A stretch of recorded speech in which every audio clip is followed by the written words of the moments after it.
훨씬 우리에게 유익이 되지 않을까 그렇게 생각합니다. 여러분 성경을 읽으면 조금 의아해하지 않으셨는지 모르겠습니다. 왜냐하면 우리는 그동안 아브라함 또는 이삭 그리고 야곱, 요셉 그리고 모세 그 다음에는 이 이스라엘의 역사적인 사건을 통해서 본다면 어떤 의미에서는 당연히 나와야 될 사람이 누구냐면 바로 여호수아다 그렇게 생각도 할 수 있습니다. 모세가 하지 못했던 그 가나안의 정복 사업을 여호수아가 리더가 돼서 이스라엘 백성들을 가나안을 정복하게 하고 또 그 땅을 이스라엘 12지파에게 분배하는 엄청난 그런 일들을 여호수아는 했습니다. 여호수아는 애굽에도 있었고 그리고 광야 40년 동안도 그는 그곳에서 모세의 시종으로서의 역할을 감당했을 뿐만이 아니라 그리고 그들을 모세의 뒤를 이어서 지도자가 되어 가나안 땅을 점령하는 일에 있어서 가장 앞장섰던 그런 리더였습니다.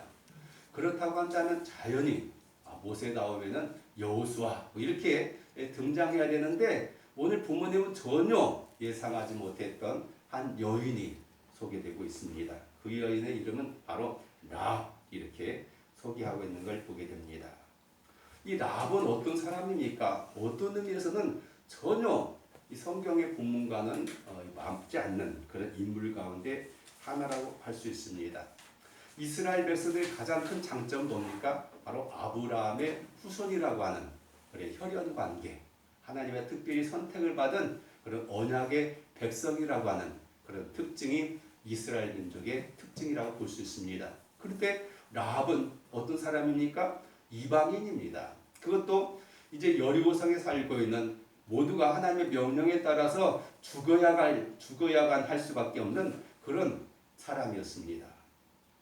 그리고 상대적으로 지금이야 우리가 인권유인도 있어가지고 뭐 남성 여성 인권에 대한 모든 것들이 공평하지만 그러나 우리가 얼마 전까지만 해도 대부분의 모든 나라, 모든 민족, 모든 문화에서 거의가 모두가 남성 위주로 모든 것들이 결정되어지는 그런 사회 속에서 이 여성이 등장한다고 하는 사실은 굉장히 놀라운 일이 아닐 수 없습니다.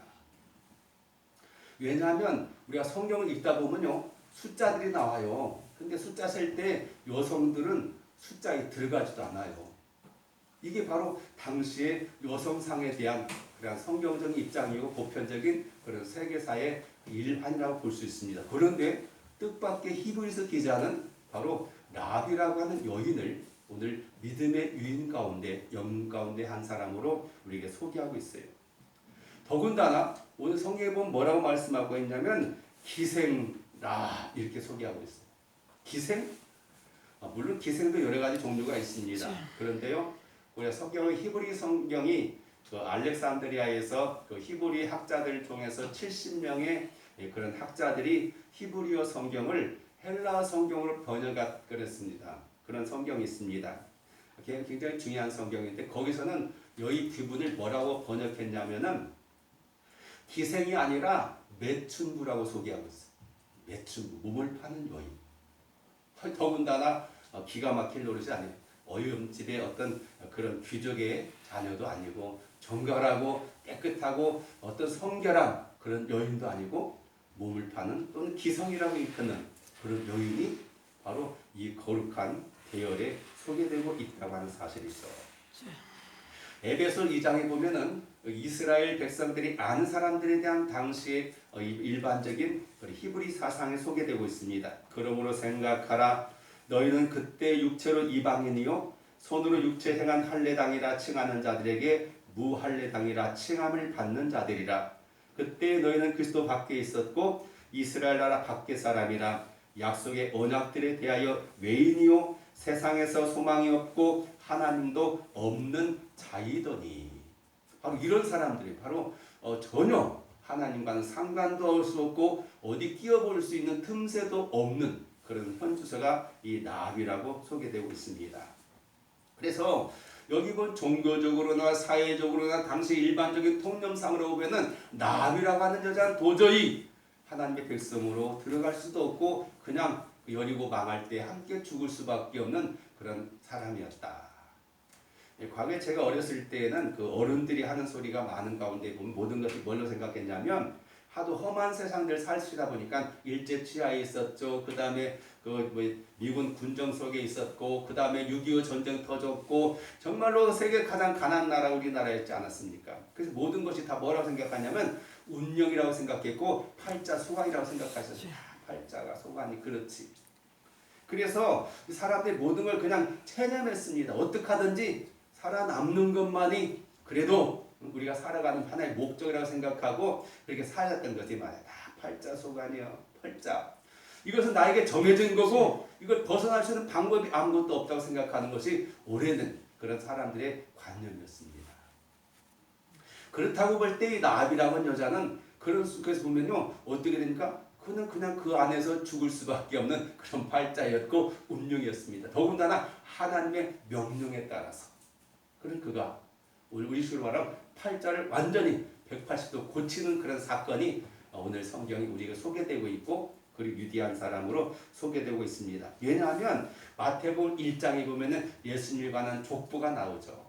거기서 가장 먼저 등장하는 그냥 여인 가운데 하나가 바로 라합이 보아스를 낳고 해가지고 예수님의 족보 속에 다윗의 족보 속에 거기 들어가 있는 엄연한 여인으로 소개되고 있습니다. 대부분의 족보는요 여자가 드러나지 않습니다. 남자 이성으로 남성 계급등으로 나오죠. 그래서 우리가 씨라고 하는 이유가 보면 그거잖아요. 남자는 씨를 통해서 나오고 여자는 그냥 다투로 소개도 안 돼요. 대부분 족보가. 그런데 예수님의 족보 가운데 드러나는 여인들이 몇 명 있어요. 그 가운데 하나가 바로 누구라고요? 바로 라합이다 라고 소개할 정도로 그렇게 되고 있고 그 혈통은 다윗에 이어서 바로 예수 그리스도까지 연결되는 그런 하나의 통로로서의 족보에 들어간 라합이라고 하는 인물. 과연 어떻게 이 사람은 그렇게 팔자를 고치고 정말로 그 인생의 180도 달라질 수 있었는가?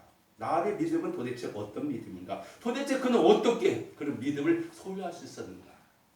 오늘 함께 살펴보면서 은혜를 나누기를 원합니다. 그러기 위해서는 오늘 배경의 말씀이 소개되고 있는데 바로 여호수아 2장을 우리 살펴보시기 바랍니다. 여호수아 2장. 바로 여호수아 2장이 오늘 본문의 배경 가운데 하나가 되어져 320쪽 구약성경 320쪽을 함께 같이 펴가지고 한번 읽어보면서 도대체 이 라합이라고 하는 사람이 도대체 어떤 사람인가? 2장 몇 장? 그냥 2장 우리가 표시라고 있죠. 2장과 표시라고 있다. 거기 보면요, 이제 이런 말씀이 있는 걸 보게 됩니다. 9절의 말씀 보면 한번 2장 9절 한번 같이 읽어볼까요? 시작. 말하되 여호와께서 이 땅을 너에게 주신 줄을 내가 아노라. 우리가 너희를 심히 두려워하고 이 땅 주민들이 다 너희 앞에서 간담이 농나니. 여기 보면은 뭐라고 고백하고 있냐면 라합이 이제 여호수아가 정탐꾼들을 여리고성을 점령하기 위해서 그 성의 형편을 갖다가 살펴보기 위해서 침투시켰어요. 쉽게 말하면 간첩을 투입해가지고 과연 어떤 것인가 해가지고 살펴봤어요. 그런데 그만 가자마자 쉽게 들켜버렸어요. 그럴 수밖에 없는 것이 생각해보면은 이스라엘 백성들은 광야 생활해가지고 뭐 40년 동안 그들이 입은 옷이 어떻겠어요? 딱 보면 벌써 눈치가 챘을 것 같아요. 뭐 헤어스타일이나 뭐 의상이나 뭐 보면은 다를 수밖에 없지. 아무리 뭐 한다고 하더라도 구성 사람들은 다를 수밖에 없을 것 같아요. 그래서 가자마자 뭔가 이상한 수상한 사람들이 들어왔다 해가지고 벌써 비상사태에 들어가 버렸어요. 여리고는 그렇지 않아도 여리고는 그런데 이들이 이제 오늘 이 라합이 이런 말씀하고 있는 거죠. 여호와께서 이 땅을 너희에게 주신 줄을 내가 아노라. 아멘.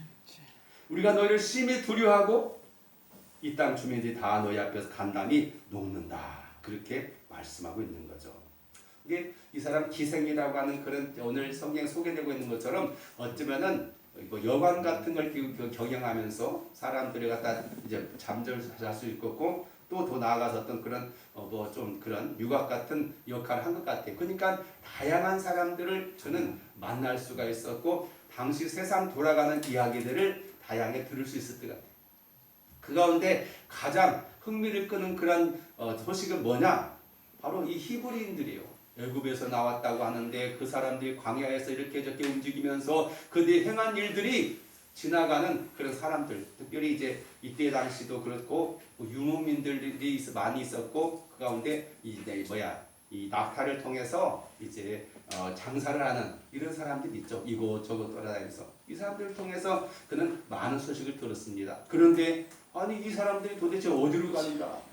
40년 동안을 광야에서 이리저리 배회하다가 드디어 어디까지 왔다? 여리고 앞에까지 왔다. 그러면 당연히 생각할 수밖에 없는 것은 뭐냐? 그 다음에 저들의 목표는 바로 우리다. 이게 생각할 수밖에 없었다는 거죠. 그러면서 그 가운데 들려왔던 그 하나님께서 자기 백성들을 광야에서 어떻게 인도하셨고 애굽 땅에서 어떻게 그를 이끌어내셨고 그들 가운데 계신 하나님 어떤 분인가에 대한 소식을 그는 그렇게 들었어요. 오늘날처럼 직접적으로 어떤 사람을 전도인을 통해서 예수 믿으십시오. 예수 믿으면 복 받습니다. 예수를 이렇게 가지고 전달하는 것도 없었고 지나가는 사람들에 대한 이야기를 듣고 여리고 사람들 모두가 성경에 나온 것처럼 간담이 녹았다. 우리 다 죽었다. 어떻게 대책을 세워야 되는가? 저 신이 함께하는 저 민족에게 우리가 어떻게 대처할 수 있는가 생각하면서 두려워했는데 만에 이 사람은 그런 신이 있다고 한다면, 그런 신이 함께한다고 한다면 그를 통해서 나도 구원받을 수 있지 않을까라는 생각을 그는 갖기 시작했다는 거죠. 똑같은 정보, 똑같은 소식이라 할지라도 그걸 통해서 그냥 두려워하면서 그냥 아무 손 놓고 있는 사람이 있는가 하면 우리 그 앞에서 담대하게 나아가면서 그럼 내가 살 길이 어디에 있는가? 방법을 간구한 사람이 있다는 사실을 보게 됩니다. 요즘도 우리가 코로나라고 하는 팬데믹 사태 속에서 참 많은 그 업종들이 이제 부침이 것을 보게 됩니다. 보면요, 어떤 사람들, 어떤 식당이나 이런 데 가보면은 막 사람들이 이렇게 막 모여들어서 막 많은데 어떤 데는 그냥 얼마 있으면 간판이 바꿔주고 또 바꿔주고 하는 데가 막 있는 거 보게 돼요. 그 차이가 뭐가 있을까? 물론 여러 가지 있을 것입니다. 장소가 좋다거나 아니면 여러 가지가 있겠지만은 똑같은 음식 만들고 뭔가 남다른 바가 있잖아요. TV 같은 데 여기 가면은 정말로 남과 다른 맛을 내기 위해서 많이 노력하고 하는 것들이 나오게 되는 것처럼 바로 그런 거죠. 우리도 마찬가지죠. 믿음의 사람들이 보는 거 뭡니까? 히브리서 11장 1절에서 말씀하고 있는 게 뭡니까? 믿음은 바라는 것들의 실상이고 보지 못하는 게 증거다. 우리 이것을 주문처럼 생각할 것이 아니라 우리 실생활 속에서 우리가 봐야 돼요. 그래서 모든 우리가 어떤 사물이나 또 사건을 볼 때 우리는 그런 시각을 가지고 볼 수 있는 안목이 필요하다라고 생각할 수 있습니다. 그런 의미에서 라합은 자기의 처지에 대해서 자기 모든 것에 대해서 그는 오히려 그 하나의 말씀을 붙들고 나아갔다고 생각이 되어져요.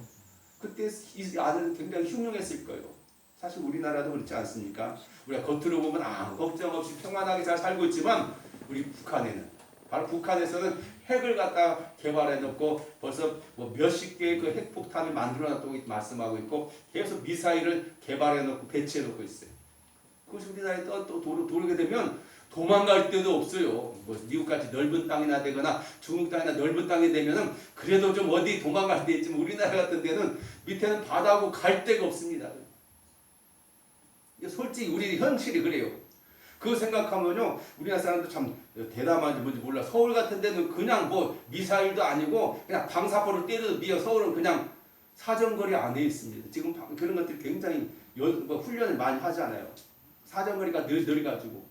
그냥 그 아파트 몇십억 간다고 하는 거 전혀 불알거든요. 한 방 빠지면 그냥 완전히 끝나버려요. 근데도 사람들이 거기 물려가는 거 보면 참 믿음이 좋은 건지 아니면 무감각한지 모르겠습니다만은 어쨌든 그런 형편인 것처럼 사실 그래요. 그런데 모두가 불안과 두려움 속에 공포 속에 있었어요.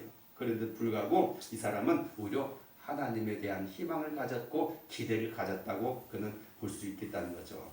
시편 27편에 보면 굉장히 우리 성도들에게 용기를 주는 그런 말씀이 담겨 있죠. 여호와는 나의 빛이요 구원이시니 내가 누구를 두려워하리요 내 생명의 능력이시니 내가 누구를 무서워하리요.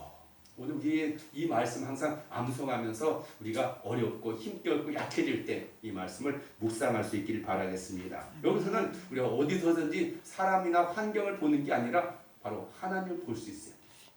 그분의 음성에 귀를 기울일 수 있어야 됩니다. 바로 그는 하나님의 말씀을 통해서 이와 같이 두려움을 극복하면서 그는 새로운 결단의 그런 길을 찾아 나섰던 걸 보게 됩니다. 아멘. 여기서 중요한 말씀이 뭐냐면 바로 뭐라고 말합니까? 이 땅을 너에게 주신 줄을 내가 아노라. 우리나라 성도들이 가장 많이 쓰는 말 가운데 하나 뭡니까? 믿습니까? 믿습니다. 이거. 그래요. 어떤 이제 교단에서 특별히 많이 강조해가지고 보편화돼 버렸는데 사실 여러분 믿습니다 하는 이유가 뭡니까? 안 믿어지니까 그렇게 스스로에게도 이렇게 막 다짐해가지고 스스로 자기 최면에 거는 것 같아요. 저는 그런 거 잘 하지 않아요. 정말 그보다 더 신뢰가 가는 말이 있다고 하는 뭡니까? 나는 안다라고 하는 거죠. 그렇잖아요. 아멘. 우리가 정말 인식하고 그대로 인정하고 살아가는 게 중요한 거지. 믿습니다. 의심이 생겼는데 다시 한번 믿습니다. 이 몰아내는 것보다는 그와 같은 좀 긍정적인. 그런데 라합은 바로 그런 소식을 듣고 그는 안다고 말합니다. 하나님께서 너희가 섬기는 하나님께서 이 땅을 너희에게 주실 줄 나는 안다. 모든 정황을 통해서 비교할 때 이것은 이미 결정된 상황이고 앞으로 시간만 문제지 뭐더 여기에 수단이나 뭔가 이게 필요하지 않다라고는 단호하게 고백하고 있다고 하는 사실이죠. 우리 성도들에게 고백해야 돼요. 하나님께서 나를 구원하신 줄로 나는 압니다라고 말해야 돼요. 믿습니까가 아니라 나는 이미 이걸 믿고 있습니다. 나는 알고 있습니다라고 그런 고백을 해야 돼요. 아멘. 어떤 분들은 구원받았습니까? 라고 물어볼 때 아이고 난 약해가지고 믿음도 없고요. 내가 뭐 아는 것도 없고요. 행할 것도 없고요. 그렇게 말하는 사람 보면은요 참 답답합니다. 물론 그래요. 참 중요한 것은 나를 보면 안 되고 바로 하나님을 바라봐야 되고 그분의 말씀을 바라볼 수 있어야 돼요. 우리가 구원받은 것은 내가 어떤 업적을 이루거나 어떤 내가 거룩한 삶을 살고 예수님처럼 살았기 때문에 많은 선을 행했기 때문에가 아니라 그분의 십자가의 공로를 통해서 그걸 믿음을 통해서 구원받는다는 사실을 알고 나는 자신도 없고 나는 자격도 없지만 그분이 나를 구원하여 주실 줄 나는 믿습니다라고 하는 그런 고백이 필요하다고 생각이 되어집니다. 윌리엄 바클리라고 하는 그 성경에게 그것인 사람 보면요 그 사람 이렇게 말하고 있습니다. 이스라엘 백성들이 여리고성을 이길 수 있는 확률은 100만 분의 1도 안 된다. 이게 현실이요. 그렇습니다. 이거 확률을 통해 보면 그럴 수밖에 없겠죠. 왜냐하면 이스라엘 백성들은 제대로 된 무기도 없죠. 군인도 없죠. 전략가도 없죠. 아무것도 없는 거예요. 그들이 어떻게 이 견고한 성 하면은 우리나라 성 같은 거 보면은요 고창성이나 뭐 이런 데 가보면은 높이가 얼마 안 돼요. 그냥 근데 사다리 놓고 그냥 올라갈 수 있게 됩니다. 근데 저쪽 중동 쪽이나 이제는 워낙 전쟁이 많다 보니까요 높이가 그냥 몇십 미터 되고 얼마나 견고한지 몰라요. 그냥 방법이 없는 겁니다. 그런데 너희들이 이 성을 점령할 줄 우리 것이 너희 것이 된 줄로 나는 안다라고 고백하고 있는 걸 보게 되죠. 그것은 보이는 현상보다도 말씀을 의지한 바로 나의 믿음의 그런 고백이라고 생각이 되어집니다. 오늘도 우리들 보면은 우리가 들으면 우리를 낙담하게 만들고 실망하게 만들고 두렵게 만드는 요소들이 우리 사상에 얼마나 많이 있습니까? 그러나 우리 중요한 것은 바로 우리 하나님 앞에 나아가는 말씀이 중요하죠. 로마서 8장 38절 내가 확신하노니 사망이나 생명이나 천사들이나 권세자들이나 현재일이나 장래일이나 능력이나 하나님께서 날 구원해 주시고 날 사랑하니 사랑해서 끊을 수 있는 건 아무것도 없다라고 사도 바울이 고백한 것처럼 우리도 그런 고백과 담대함이 있어야 돼. 그럴 때 우리는 이 나합처럼 눈에 보이는 것을 의지하지 않고 두려워하지 않고 하나님 앞에 나아갈 수 있는 그런 자세가 필요하다고 볼 수 있습니다. 바울은 또 디모데후서 1장 12절에 이렇게 말합니다. 또 이 고난을 받되 부끄러워하지 아니함은 나의 의리한 자를 내가 알고. 사실은 이 구절이 굉장히 저에게도 가슴이 와닿는 말씀인 것이 이제 하나님의 부름을 받고 그 하나님의 뜻을 따르기 위해서 내가 정말로 하나님께서 날 부르셨는가 확인하기 위해서 성경을 계속 읽는 가운데 창세기부터 시작해가지고 읽는 가운데 바로 디모데서 이 말씀을 우리가 봐주셨어요. 그동안은 저는 내가 나를 볼 때 난 무능력하고 무기력하고 아무것도 할 수 없는 자라고 생각하는 것 때문에 나는 하나님 아이고 자격 없습니다. 내가 어떻게 해요? 그렇게 생각했어요. 근데 여기 보니까 뭐라고 말씀하냐면 나를 의리한 자를 갖다가 안다. 나를 누가 하나님께 나를 안다는 거예요. 그 사람 그분이 나를 알고 나를 택한다고 한다면 뭐 나는 뭐 그냥 시킨 대로 하면 되는 거지. 내가 어떤 걸 갖다 연구하고 내가 노력하고 내가 뭐 해가지고 이루는 게 아니라 그분이 나를 알면서 그래도 네가 해야 돼라고 말하면 어떡해요? 해야 되는 거 아니겠습니까? 그 앞에 도망갈 방법이 없더라고. 그분이 나를 안다는데. 우리는 그걸 아셔야 돼요. 우리는 항상 우리 자신을 바라볼 때 많아요. 나 자신을 보면은 알잖아요. 우리가 얼마나 부끄러운 것도 많고, 얼마나 약한 것도 많고, 얼마나 실수도 많고, 얼마나 후회하는지도 많은지 아는데, 그다음 그분이 나를 몰라요? 더 알잖아요. 얼마나 잘 아니까 우리 머리털까지 세심받았다고 말해요. 아멘. 그렇다고 한다면 그분을 우리가 신뢰할 수밖에 없고 그분의 뜻을 따를 수밖에 없는 게 우리의 이런 겸손이고 바로 우리가 살아가는 거라고 생각이 되었습니다. 우리가 인생을 살아가면서 가장 큰 모험이 뭘까요? 모든 사람은 다 거기에 직면해 가운데 있는데 그 바로 결혼이라고 생각이 돼요. 결혼. 그렇잖아요. 오랜 기간 동안 각자 다른 배경 속에서 환경 속에서 그런 교육을 받았고 그런 특성 가운데 있던 사람이 그런 남자 또 여자 어쩌다 만난 그 사람을 통해서 나의 모든 걸 맡긴다고 하는 것, 함께 간다고 하는 건 굉장히 어려운 일 같아요. 절대적인 신뢰가 아니면은 이룰 수 없는 일 같아요. 오늘날 젊은이들은 너무 생각이 많다 보니까 선뜻 손을 내밀지 못하고 잡지 못하고 그냥 망설이다가 그냥 끝나. 송창식 씨가 노래했던 것처럼 돌아보기도 하고 이 설리만 하다가 그냥 끝나버리고 그냥. 옛날 사람은 용감한 것 같아요. 없어도 그래 한번 해보자. 뭐 길이 있겠지. 그러니까 어떻게 해요? 되잖아요. 방법이 있잖아요. 근데 오늘 너무 생각이 많아. 결혼하게 되면 또 직장도 못 다니게 되고 또 그렇게 되면 애기도 낳아야 되고 또 길을 낳아야 되고 뭐 하다 보면 계산하다 보면은 이게 뭐 그러면 내 인생은 뭐고 뭐 그냥 이렇게 생각하다 보니까 이게 너무 어렵게 생각해요. 근데 우리가 믿음 생활할 때 마찬가지. 이것 좀 계산하고 뭐 이거 튕기다 보면은요 신앙생활이 정말 어려워. 오늘날 현대인들은 정말 너무 많은 정보수에 쌓이다 보니까 생각도 많고 그다음에 골 누르고 뭐다 보면 시간이 지나가 버리고 기가 늦어져가지고 좋은 때가 다 지나가 버리고 나중에 이제 뭐 하느라 늦어버려. 참 그래서 굉장히 참 어려운 시기를 살고 있다고 생각이 되어지는데요. 근데 어쨌든 우리 삶이라고 하는 한 번밖에 없는 것이고 어차피 우리가 다 경험한 것이 아니라 경험해가는 과정 속에 있다고 생각할 때 모험이라고 본다면 우리는 믿음을 통해서 담대히 한 발을 딛고 나아갈 수 있는 그런 자세가 필요하다고 생각이 되어진다고 하는 사실이죠. 이 중요한 것은요. 근데 많은 사람들은 이 믿음을 가지고 있다 할지라도 정작 우리가 결단할 때 그리고 행동을 나타내지 않으면 어떻게 될까요? 이건 죽은 믿음인지 산 믿음인지 몰라요. 특히 우리나라 사람들 저를 포함해서 많은 사람들이 우리 마음속에 있는 것들을 표현하지 못하는 게 많아요. 뭐 부부 관계든지 또는 부모와 자식 간의 관계든지 또 친구의 관계 속에서 그냥 알지 뭐 그냥 그렇게 해가지고 넘어갈 때가 참 많아요. 근데 실상은요. 그 어떤 사람 부른 것처럼 고백하고 되어지고 표현되어지는 것보다 더 좋잖아요. 근데 우리는 그냥 속으로 그냥 에이 알고 있지. 내가 이렇게 얼마나 그를 위해서 내가 희생하고 있는데 고백되어지는 것 굉장히 중요하다고 말씀하고 있습니다. 바로 라합에게는 그런 기회가 왔어요. 사실 라합이 아무리 그런 믿음을 가지고 있다 할지라도 그런 기회에 선택을 하지 않았다면 행동하지 않았다면 무게 뭔 소용이 있어요. 우리 속담에 그런 말 있잖아요. 부뚜막에 소금도 집어넣어야지. 그것이 내 것이 되고 그 음식의 맛을 내 가지고 귀한 것이 되는 거지. 우리 집 돈 많어. 우리 집 소금도 많어. 많으면 어쩌라는 거예요? 그걸 활용할 수 있을 때 그게 내 것이 되어질 수 있고 나의 유익함이 될 수 있는 것처럼. 바로 그 기회가 바로 이 간척들이 이 정탐꾼들이 라합이 사는 집에 들어와가 통해서 하게 됐어요. 근데 만일 이 정탐꾼들이 아무런 일이 없이 그냥 정탐하고 그냥 무사히 빠져나가 버리더라면 라합은 그런 기회를 잡을 수도 없었을 거예요. 그런데 어떻게 됐어요? 그냥 어설퍼가지고 그냥 이게 정탐꾼들이 어설퍼가지고 훈련을 받지 않은 사람들인 것 같아가지고 금방 발각돼 버렸어.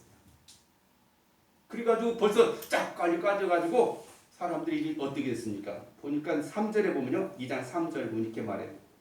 여리고 왕이 나압에게 사람을 보내 이르되 내게로 와서 내 집에 들어간 그 사람들 끌어내라. 그들 이 온 땅을 정탐하러 왔느니라. 아니, 그냥 이미 이 어떻게 그냥 정말 그래요. 들어오자마자 그냥 발각돼가지고 너희 집에 온 것까지 가지고 왕이 사람을 보내가지고 그 사람 끌어내. 그 간첩이요, 간첩. 정탐꾼이요. 지적해 버렸어요. 그러니 이건 어떻게 이거 진짜로 큰 위기 아닙니까? 좀 이게 어떻게든 했으면 좋겠는데 그게 아니요. 근데요, 중요한 게 바로 4절에 나와요. 4절. 그 여인이 그 두 사람 이미 숨긴지라. 이 나압도 딱 보니까 사람을 많이 상대하다 보니까 벌써 첫눈에 볼 수 있어요. 이것들 수상해. 보나마나 저 사람들 같아 라는 생각이 들어가지고요. 이때 바로 라합이 선택해야 되는 거죠. 우리 어렸을 때 많이 그 캠페인 했던 것이 뭡니까? 간첩 신고하면 100만 원.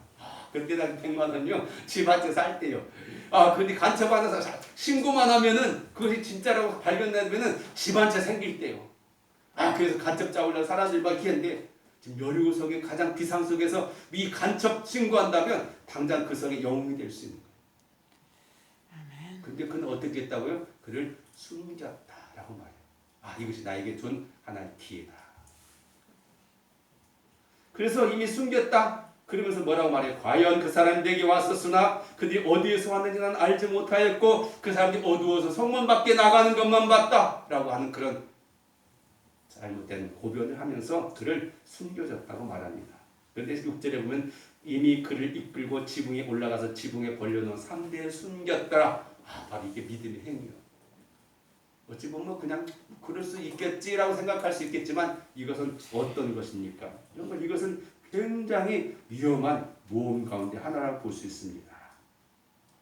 왜냐하면 이 사건이 왜 굉장히 중요하냐면요. 이 사건이 끝나면은 나압만 죽는 게 아니에요.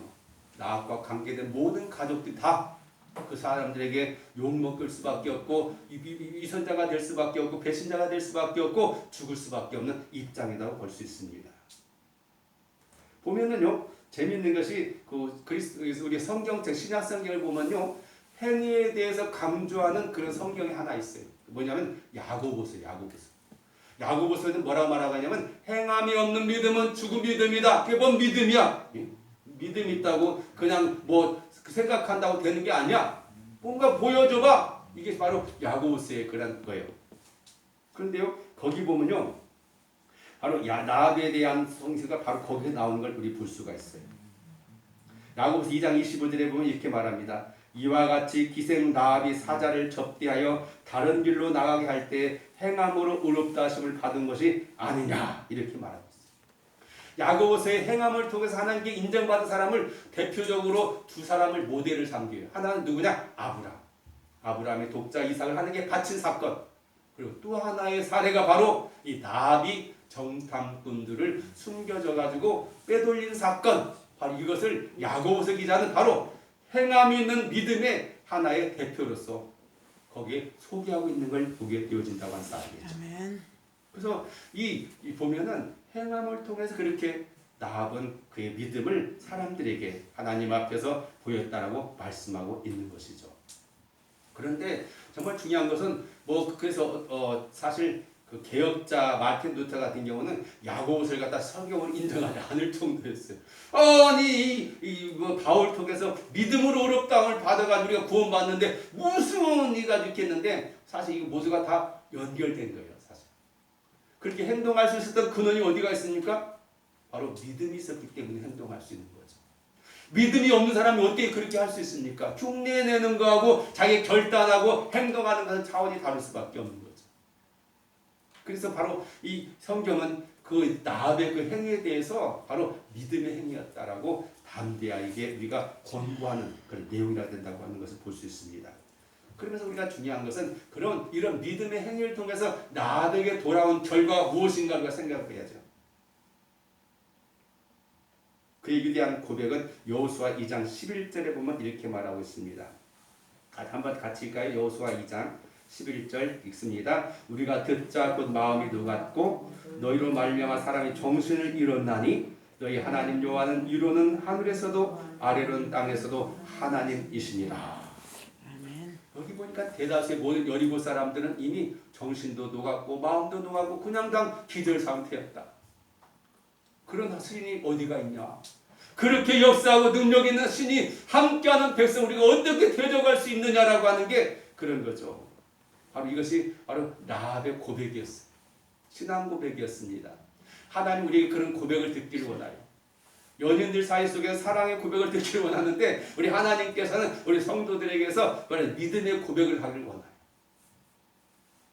그냥 외워진 말씀을 갖다가 그냥 꾸려낸 것이 아니라 진실된 자기 마음의 고백을 하나님은 듣기를 원해요. 그래서 로마서 10장 10절에 보면은요 그렇게 말씀하고 있죠. 사람이 마음으로 믿어 의에 이르고 입으로 시인하여 구원에 이른다. 그렇습니다. 마음과 우리 입술의 고백과 이것이 같이 일치돼야 되는 거죠. 생각은 이렇게 하면서 말을 따르게 하는 것, 그것은 유선이 될 수밖에 없어요. 근데 바로 우리가 마음으로 믿어가지고 의에 이르고 입으로 시인해서 구원에 이른다라고 하는 그런 말씀처럼 당연히 그렇게 해야 된다고 말씀하고 있는 거죠. 하나님은 상천하지 하나님이시다. 어떤 신이 어떤 나라의 그런 역사가 우리가 들어본 적도 없고 볼 수도 없었다고 말씀하고 있죠. 그래서 그는 13절에 이렇게 말하고 있습니다. 13절 같이 읽습니다. 그리고 나의 부모와 나의 남녀 형제와 그들에 속한 모든 사람을 살려주어 우리 목숨을 죽음에서 건져내라.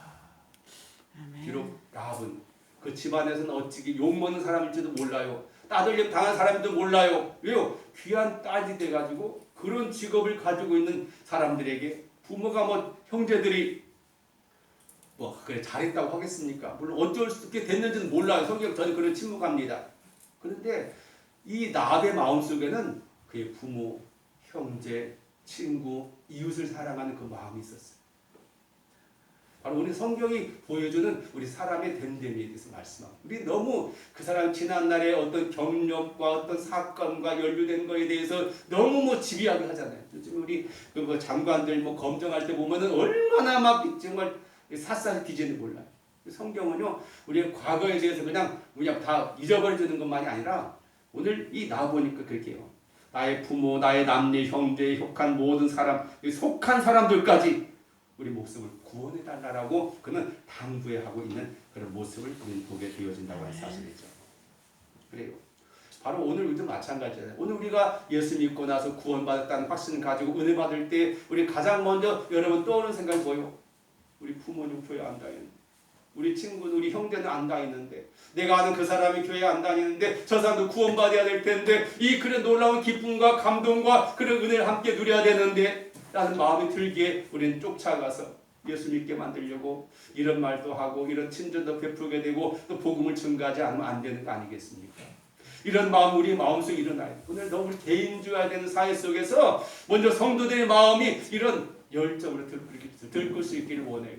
오늘 우리는 너는 네 것, 나는 내 것. 너무너무 이 담들이 많아요. 담들이 많아요. 너무 거리가 멀어요. 옆에 살지만 이웃이 될 수 없어요. 그냥 어쩌다 지나가면서 저 사람 어쩌다